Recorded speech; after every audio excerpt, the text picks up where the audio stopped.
উদাহরণ দিয়ে বলেছেন রাসূল, হাসওয়ান নাল বিন নাল, এক জোড়া জুতা মানে দুই জুতা মিলে তো এক জোড়া হয়, একটা জুতা আরেকটা জুতার হুবহু হয় কি হয় না?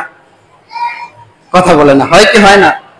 বেমিল হইলে আপনি কিনবেন, একটা 6 নম্বর আর একটা 9 নম্বর, শুধু নাম্বার ব্যবধান, আপনি কিনবেন? দেখতে কেমন দেখা যাবে? মানে বোঝা গিয়েছে দুটো জুতা একই ধরনের হয়, লম্বা লম্বিও এক হয়, সাইজও এক হয়, কালারও এক হয়, তাই না? রাসূল সাল্লাল্লাহু আলাইহি ওয়াসাল্লাম উদাহরণ দিয়ে বলেছেন, তোমরা তোমাদের পূর্বেকার পুরুষদের যে কুসংস্কার ছিল, তোমরাও হাসওয়ান নাল বিন নাল, একটা জুতা যেমন আরেকটা জুতার সাদৃশ হয়ে থাকে, তোমরাও অচিরে এই সব কুসংস্কারকে বিশ্বাস করে বসবা। বর্তমান সমাজেও তাই দেখতেছি। আসসালামু আলাইকুম ওয়া রাহমাতুল্লাহি ওয়া বারাকাতুহু। ওয়া আলাইকুম আসসালাম ওয়া রাহমাতুল্লাহ।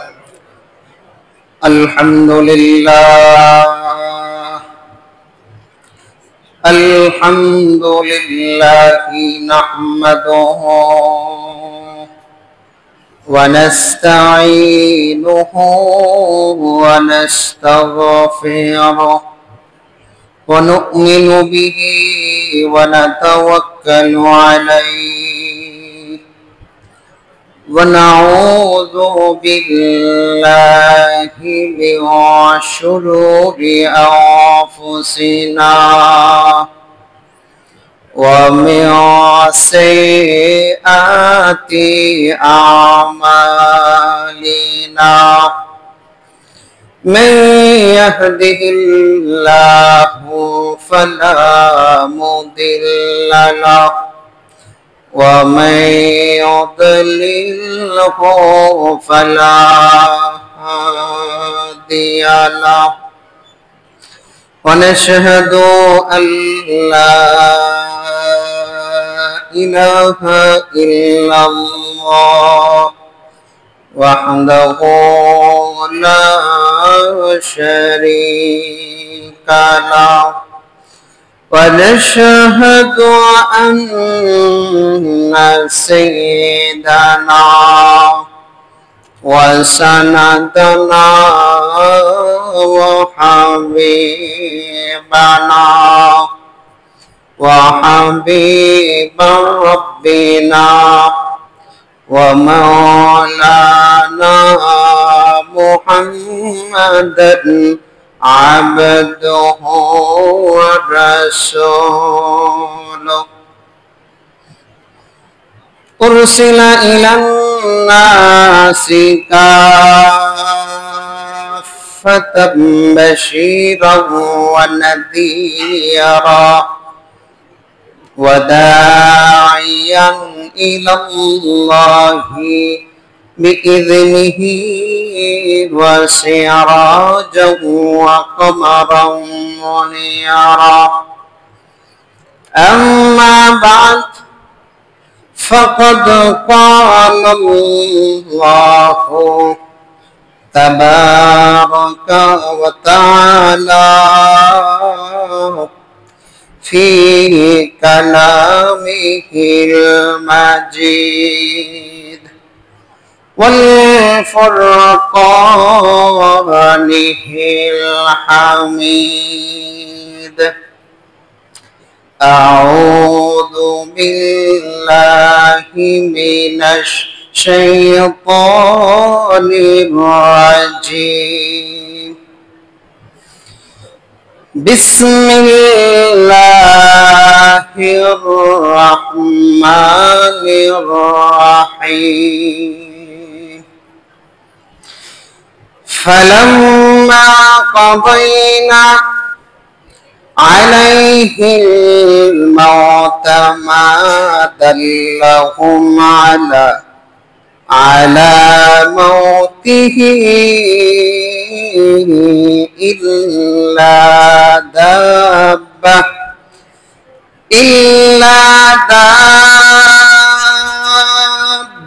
الأرض تأكل من سأته فلما خر تبينت الجن أَلَّوْ كَانُوا يَعْلَمُونَ الْغَيْبَ مَا لَبِثُوا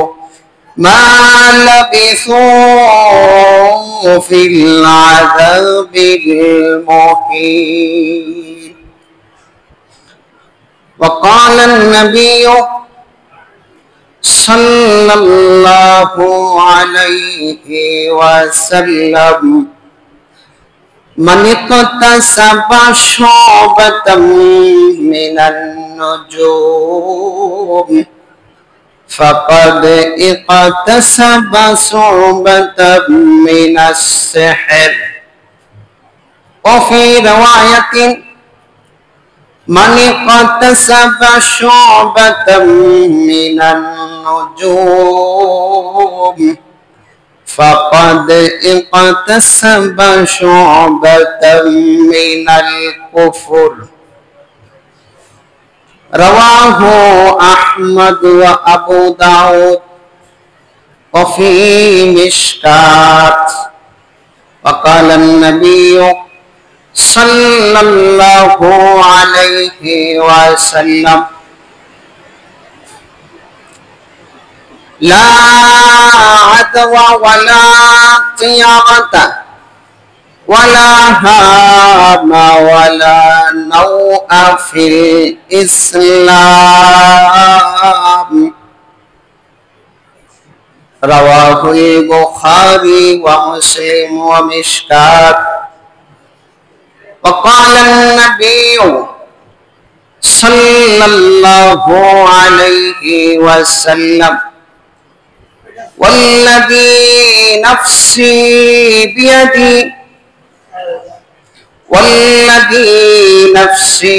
بيدي لتركبن سنة من كان قبلكم حذو النعل بالنعل. رواه الترمذي أو كما قال النبي عليه الصلاة والسلام. সকলে নামাজের দুরূদ শরীফ পাঠ করুন। আল্লাহুম্মা সাল্লি আলা মুহাম্মাদিন ওয়া আলা আলি মুহাম্মাদ কামা সাল্লাইতা আলা ইব্রাহিম ওয়া আলা আলি ইব্রাহিম ইন্নাকা হামিদুম মাজিদ। আল্লাহুম্মা বারিক আলা মুহাম্মাদিন ওয়া আলা আলি মুহাম্মাদ কামা বারাকতা আলা ইব্রাহিম ওয়া আলা আলি ইব্রাহিম ইন্নাকা হামিদুম মাজিদ। আল্লাহ রাব্বুল আলামিনের দরবারে লাখ কোটি শুকরিয়া যে মহান রব্বে কারীম আপনাকে আমাকে শুক্রবার দিন জুমার নামাজ আদায়ের উদ্দেশ্যে উত্তরা সুজারপাড়া জামে মসজিদে আগে আগে এসে বসে কিছু কথা বলার এবং শোনার তৌফিক দান করেছেন। এজন্য মনকে উজাড় করে অন্তরের স্থল থেকে উচ্চ কণ্ঠে বলি আলহামদুলিল্লাহ। মুহতারাম হাজরিন, গত দুই জুমা আপনাদের সম্মুখে ঈমানকে পরিশুদ্ধ করার জন্য, কুসংস্কার থেকে বাঁচার জন্য কিছু নিয়ম নীতি কোরআন ও হাদিসের আলোকে আপনাদের সম্মুখে উল্লেখ করেছিলাম। বলেছিলাম এই জুমাতেও আলোচনা করব। যদি আল্লাহ তৌফিক দান করেন, আপনাদের সম্মুখে সূরা সাবা এর 14 নম্বর আয়াত পাঠ করেছি। বুখারী ও মুসলিম এবং আহমদ থেকেও 2-3টা হাদিস পাঠ করেছি। উল্লেখিত বিষয়ের উপর সংক্ষিপ্ত আকারে কিছু কথা বলবো। আমা তৌফিক ইল্লা বিল্লাহ। মোহতারাম হাজিরিন, আপনাদের সম্মুখে গত 2 জমার মাহাসিল বিষয়টা উল্লেখ করে তারপরে আমার মৌলিক আলোচনায় যাব। ইসলাম ধর্ম অত্যন্ত সহজ। যদি কেউ দিল প্রাণ দিয়ে ভালোবাসে, সংক্ষিপ্ত ইবাদত আর সংক্ষিপ্ত কষ্টের ভিতরেই ইসলামের সবটুকু বিধান পালন করা তার পক্ষে সম্ভব হবে। মানুষ চলার জন্য আল্লাহ তাআলা 2টা দায়িত্ব দিয়েছেন। একটা দায়িত্ব হলো ঈমান, আর একটা দায়িত্ব হলো আমল। ঈমান আর আমল 2 জিনিস একসাথে চলতে হয়। ঈমানকে পরিশুদ্ধ করার জন্য আল্লাহর রাসূল সাল্লাল্লাহু আলাইহি সাল্লাম 63 বছর জিন্দেগিটা পুরাটাই বিলি করে দিয়েছেন, ব্যয় করেছেন। যেখানে যে গাছে শিকড়ে পানি ঢালা দরকার, সেখানে আল্লাহর রাসূল সেই পরিমাণেই পানি ঢেলেছেন, যার দ্বারাতে ওই গাছটা সতেজ থাকে। ঈমান ঠিক, আমল ঠিক, ফাউন্ডেশন ঠিক, বিল্ডিং ঠিক। সেই সুবাদে আপনাদের সম্মুখে বুখারী ও মুসলিম শরীফের এবং মিশকাত শরীফের একখানা হাদিস গত 2 জমা আপনাদের সম্মুখে আলোচনা করেছিলাম। রাসূল বলেছেন, লা আদওয়া, ইসলাম ধর্মে রোগ সংক্রমণের বিশ্বাস বা ধারণা, এটা কুসংস্কার, এই ধরনের বিশ্বাস করা যাবে না। ওয়ালা তিয়ারাতা, পাখির মাধ্যমে ভাগ্য নির্ণয় করা যাবে না। ওয়ালা হামা, পেছার মাধ্যমে মারাত্মক ধরনের যে ভুল কুসংস্কার ধারণা, মানুষ কেউ যদি জুলুমের শিকার হয়ে মারা যায়, ওই ব্যক্তির আত্মা পেছার রূপ ধরে দুনিয়াতে এসে ঘরের সামনে ডাকতে থাকে, রক্ত দাও, রক্ত দাও। এই রক্তের প্রতিশোধ নেওয়ার জন্য ডাকতে থাকে, এই ধারণাও শরীয়তে জায়েজ নেই। 4 নাম্বার, ওয়ালা নাওআ, নক্ষত্রের মাধ্যমে ভাগ্য নির্ণয় করা, এটাও শরীয়তে জায়েজ নেই। নক্ষত্রের মাধ্যমে ভাগ্য নির্ণয় কিভাবে করে? জাহিলিয়াতের জামানায় মানুষ ভাবতো এই নক্ষত্র এর মাধ্যমে সূর্য উদিত হয়, সূর্য অস্ত যায়, রাত আসে, দিন আসে, রাত যায়, দিন যায়। এইভাবে তাদের মাঝে, পরস্পরের মাঝে এই বিশ্বাসটা ছিল যে নক্ষত্রের মাধ্যমে এই রাত দিনের পরিবর্তন এবং সূর্য উদিত হওয়া, বৃষ্টি আসা না আসা, এই সবগুলো ধারণা তাদের মাঝে ছিল। যখন আল্লাহর রাসূল সাল্লাল্লাহু আলাইহি ওয়াসাল্লাম এই রূপটা দেখতে পেলেন, তখন সাহাবায়ে কেরামদেরকে সম্বোধন করে একটি হাদিস উল্লেখ করে বলেন, মানিকতাসাবা শুবাতাম মিনান নুজুম ফাকাদ ইকতাসাবা শুবাতাম মিনাল কুফর। যে ব্যক্তি জ্যোতিষশাস্ত্রের কোন একটি কথাকে বিশ্বাস করলো, ফাকাদ ইকতাসাবা শুবাতাম মিনাল কুফর, সে কুফরের একটা কথাকে বিশ্বাস করলো। বলেন নাউজুবিল্লাহ। যদি সে 100 জ্যোতিষ শাস্ত্রের কথাকে বিশ্বাস করে, 100 কুফরিকে সে বিশ্বাস করলো। নাউজুবিল্লাহ। জ্যোতিষী আপনাকে বলে দিতে পারবে না ভবিষ্যতে কি হবে, ভবিষ্যতের খবর, ভবিষ্যতের সংবাদ একমাত্র আল্লাহ জানেন, আর কেউ না। দুনিয়ার জগতে কি ঘটবে না ঘটবে, আপনার ভবিষ্যৎ কি হবে, উজ্জ্বল হবে না ধূলি ধূসরিত হবে, এই সংবাদ জ্যোতিষ শাস্ত্রওয়ালা দিতে পারবে না।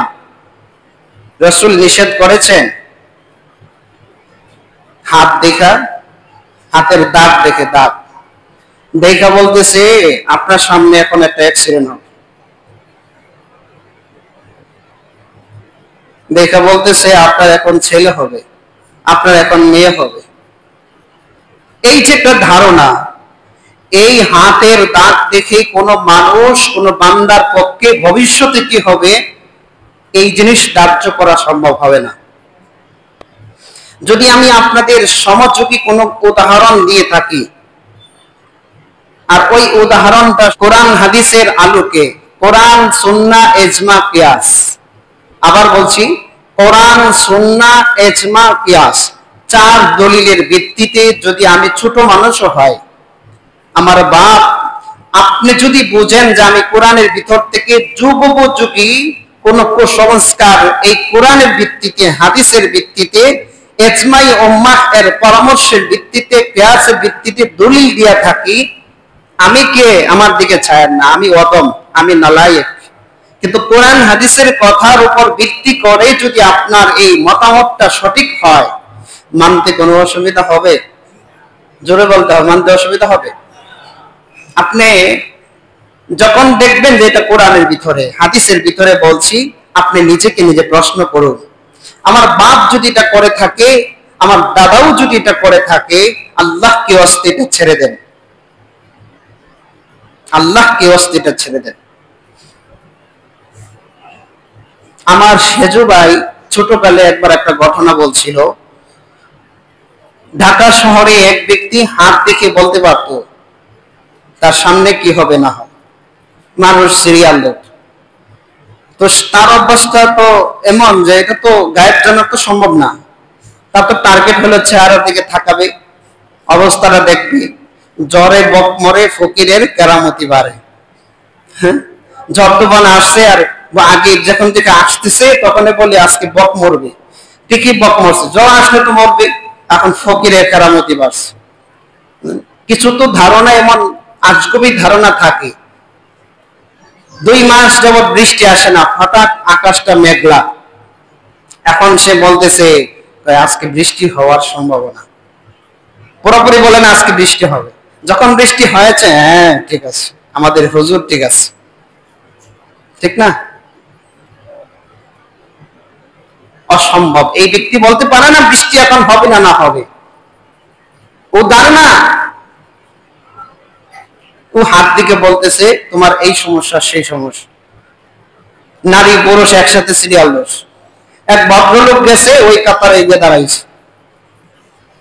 যাওয়ার পরে হাত দিকা চেহারার দিকে তাকায় দেখে, ওর দিকে কিছু চাইলে তো মনে হয় পকেটটা গরম আছে, বড় ভদ্রলোক দেখা যায়। এখন সে দূর থেকে বলতেছে, এখন যদি তুমি বের হও, এখন যদি তুমি বের হও, বের হওয়া মাত্রই তোমার এখন অ্যাক্সিডেন্ট হবে, তুমি এই রুম থেকে বের হওয়া মাত্র রোডে যেতেই তোমার অ্যাক্সিডেন্ট হবে। সুতরাং এর থেকে বাঁচতে হলে এই হাদিয়া ফিটা দিয়ে যাও, দেখবা তুমি আর এই সমস্যায় পড়বা না। এই বেচারা চিন্তা করলো, কিরি আমি এখন আইসা বিপদে পড়লাম, সামনে আমার এত বড় অ্যাক্সিডেন্ট। ও সহ্য করতে না পাইরা জোরে ঘষায়া গালের মধ্যে একটা থাপ্পড় দিছে। এত মানুষের ভিড়ের মাঝে এই গণকের হাতে না ধরে গালের খসায় থাপ্পড় দিছে, উল্টায় পড়ে গেছে। মানুষ ধরছে, ভাই কি হলো? ওইটা দাঁড়াইতেই দিছে আরেকটা। বলতেছে ও আমাকে বলছে আমি এখন বের হইলেই গাড়ির নিচে পড়ে মারা যাব। আমি যে তাকে থাপ্পড়টা দিলাম, ও আগে বলতে পারলো না যে আমার কাছে এখন একটা থাপ্পড় আসবে, আমার গালে থাপ্পড়টা পড়বে, তো এই থাপ্পড়টা সে ফিরাইতে পারলো না। যারা উপস্থিত ছিল তারা তো ঠিকই, তো ও নিজের থাপ্পড়ই তো ফিরাইতে পারে নাই, তাইলে গাড়ির অ্যাক্সিডেন্ট হবে, ফি দিলে আমি বেঁচে যাব, এই ধরনের বিশ্বাস এটা কেমনে রাখে? আপনারা কি বলেন, এই থাপ্পড় এটা কি ঠিক আছে? হ্যাঁ ঠিক আছে না? মাশাআল্লাহ। আল্লাহ রাসূল সাল্লাল্লাহু আলাইহি সাল্লাম বলেছেন, লা নাওয়া, শরীয়তে জ্যোতিষ শাস্ত্রের কোন বিশ্বাস করা যাবে না। যদি কেউ বিশ্বাস করে তাহলে এটা কুফরি হবে, কুসংস্কার হবে। এই ধরনের বিশ্বাস শরীয়তে নাই।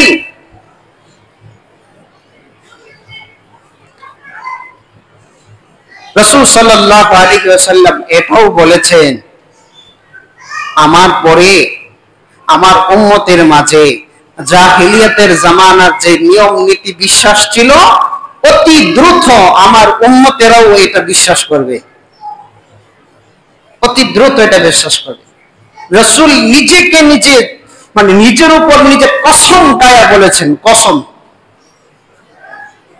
তিরমিজি শরীফের হাদিস, রাসূল সাল্লাল্লাহু আলাইহি ওয়াসাল্লাম বলেছেন, ওয়াল্লাযী নাফসি বিয়াদি, ওই মহান সত্তার কসমকে বলি যার হাতে আমার নফস, আমার জীবন, লাতারকাবুন্না, তোমরা অচিরেই অনুসরণ করবা সুন্নাতা মান কানা ক্বাবলাকুম, ইতিপূর্বে তোমাদের বাপ-দাদারা যা করেছে অচিরেই তোমরা সেই ধরনের কুসংস্কারের বিশ্বাস স্থাপন করবা।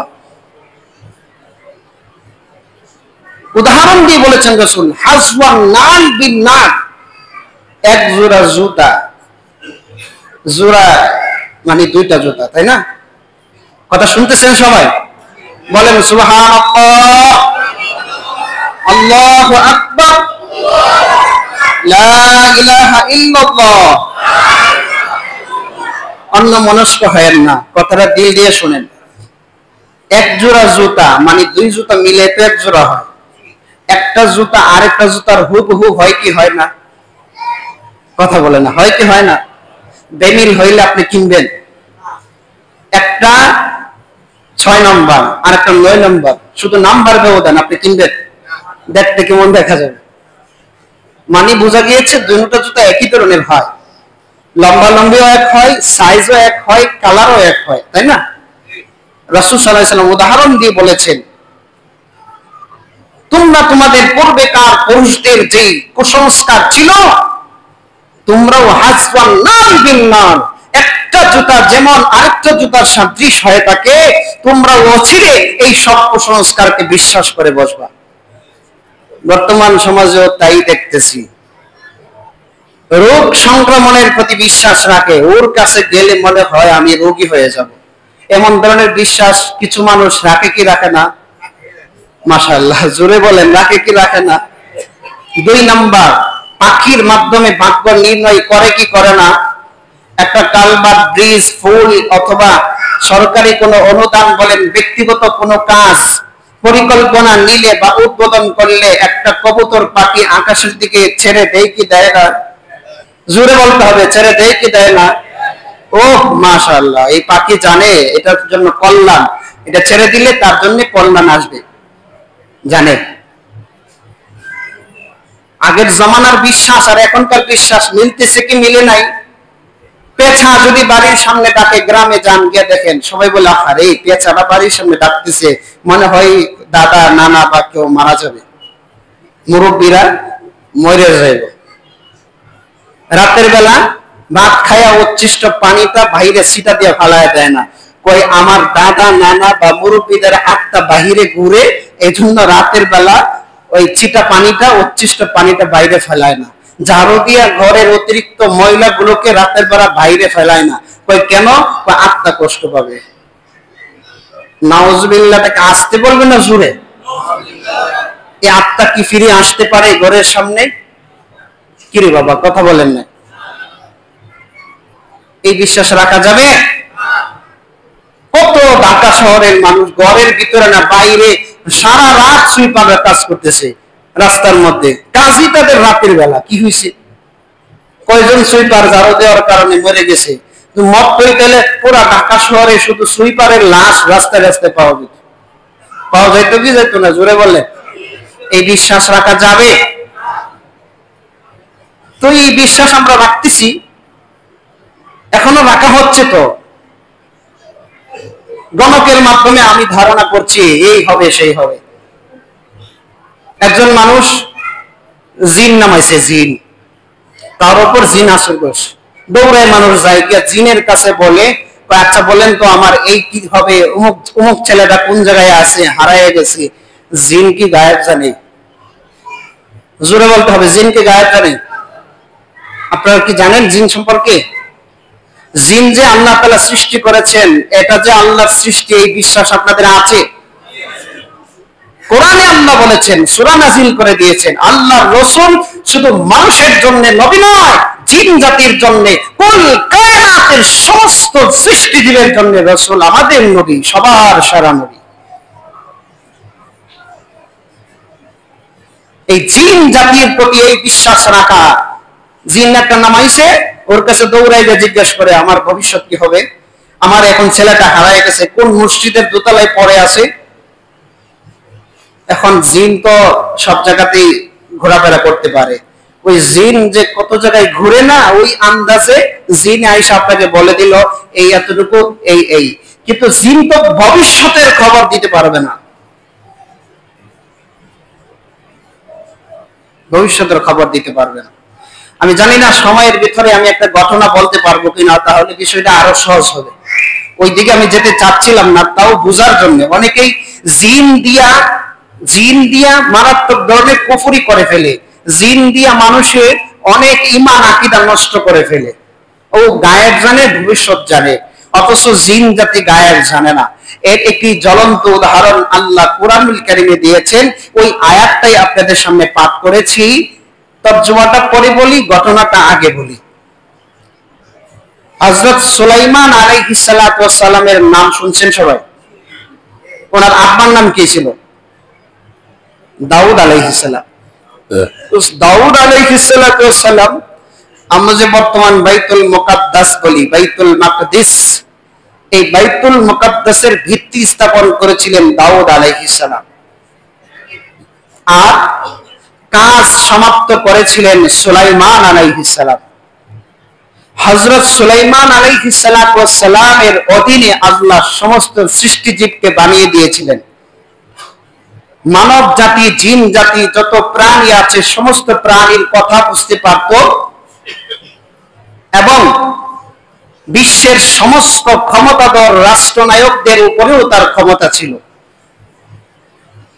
সমস্ত মাখলুকাত তার কথা শুনত।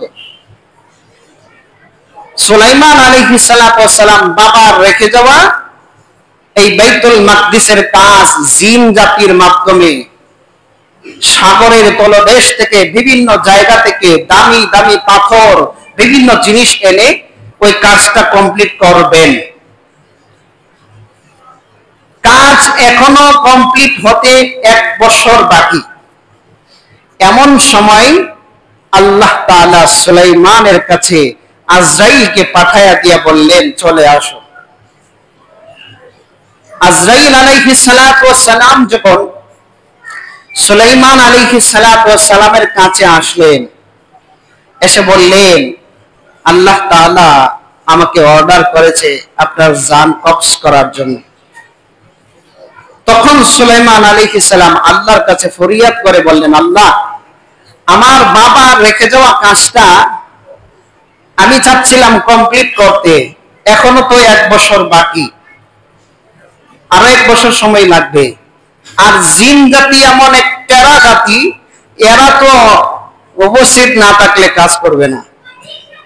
আপনার কাছে একটা দাবি, আমি যে অবস্থায় বসা আছি এবং যেই লাঠির উপর আমি হেলান দিয়ে আছি, ওই লাঠিটা আর আমার বসা অবস্থাটা কমপক্ষে 1টা বছর স্থির রাখিয়েন।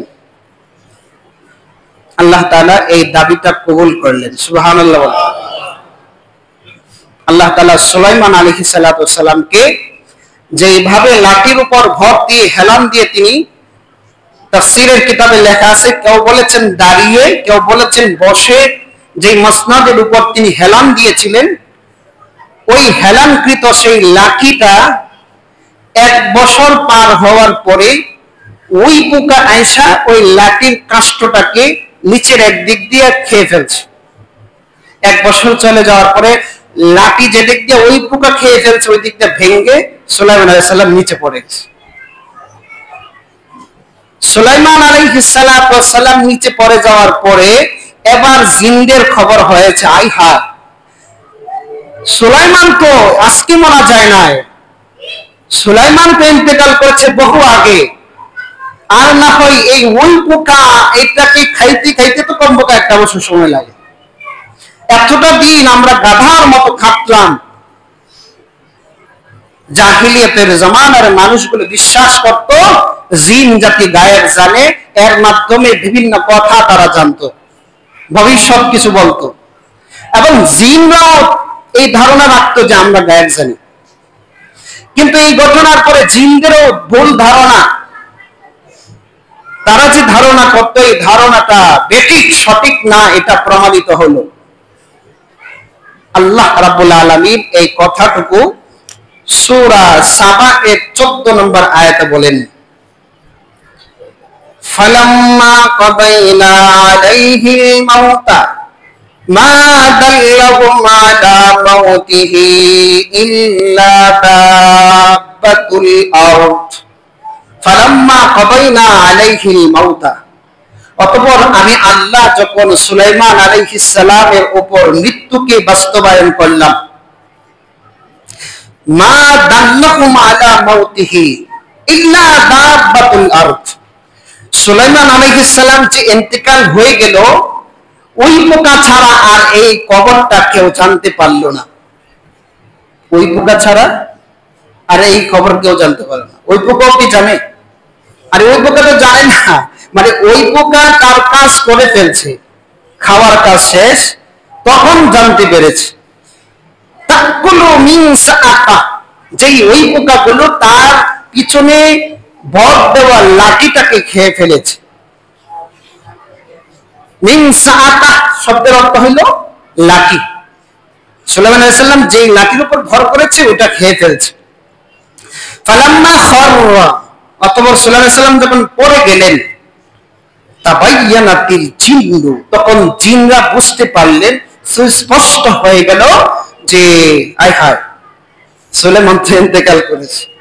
আল্লাহ কানু ইয়ালামুনাল গায়বা, আল্লাহ বলেন যদি তারা গায়েব জানতোই, মা লাবিথু ফিল আযাবিল মুহিন, 1 বছর পর্যন্ত লাঞ্ছনা করে কর্মকাণ্ডে, অতিরিক্ত 1 বছর এই গাধার মতো খাটায়া খাটায়া সাগরের তলদেশ থেকে, নদী নালা বিভিন্ন জায়গা থেকে দামি দামি পাথরগুলোকে তাদের দিয়া এই লাঞ্ছনাকর কাজে তাদেরকে ব্যবহার করা হতো না।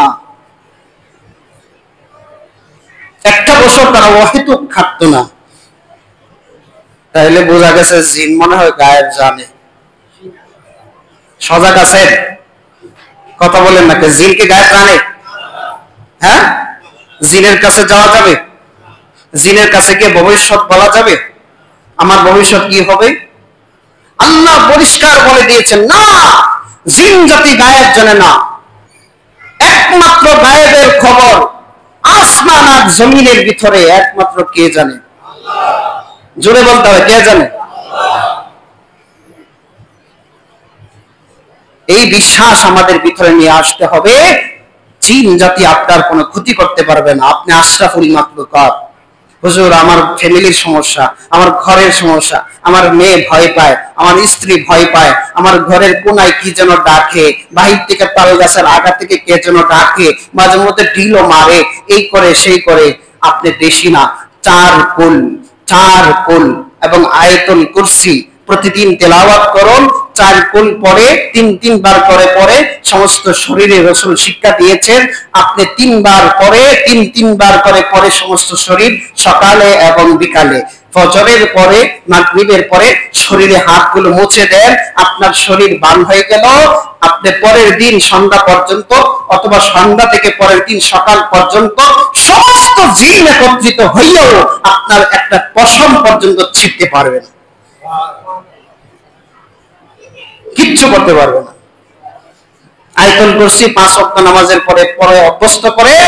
রাসূল বলেছেন, যে ব্যক্তি আয়াতুল কুরসি 5 ওয়াক্ত নামাজের পরে পড়বে, ও মরতে দেরি, জান্নাতে ঢুকতে দেরি হবে না। জোরে বলেন না সুবহানাল্লাহ।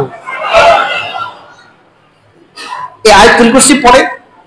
সুতরাং আমার বলার মূল মাহাসিল, মাকসাদ, ইনশাআল্লাহ আগামী জুমাতে আরো আলোচনা করব। আমাদের মূল আলোচনার যে বিষয়বস্তুটা সেটি হলো আমাদের মাঝে কুসংস্কার, খারাপ ধারণা, বদ আখলাক আমাদের মাঝে, এমকে ভবিষ্যৎ জানে, এমক পাখির দ্বারা ভাগ্য নির্ণয়, রোগ সংক্রমণ ইত্যাদি বিভিন্ন ধরনের রোগ ওয়াসওয়াসা আমাদের মাঝে আছে। রাসূল বলেছেন ভবিষ্যতে এমন হবে, মানুষ বিশ্বাস করবে। সুতরাং এই ধরনের বিশ্বাস আমরা আজকে থেকে ইনশাআল্লাহ ছেড়ে দিব, এক আল্লাহর উপর পরিপূর্ণ বিশ্বাস করব। আল্লাহ তাআলা আমাদের সবাইকে তৌফিক দান করুন। জোরে বলেন আমিন।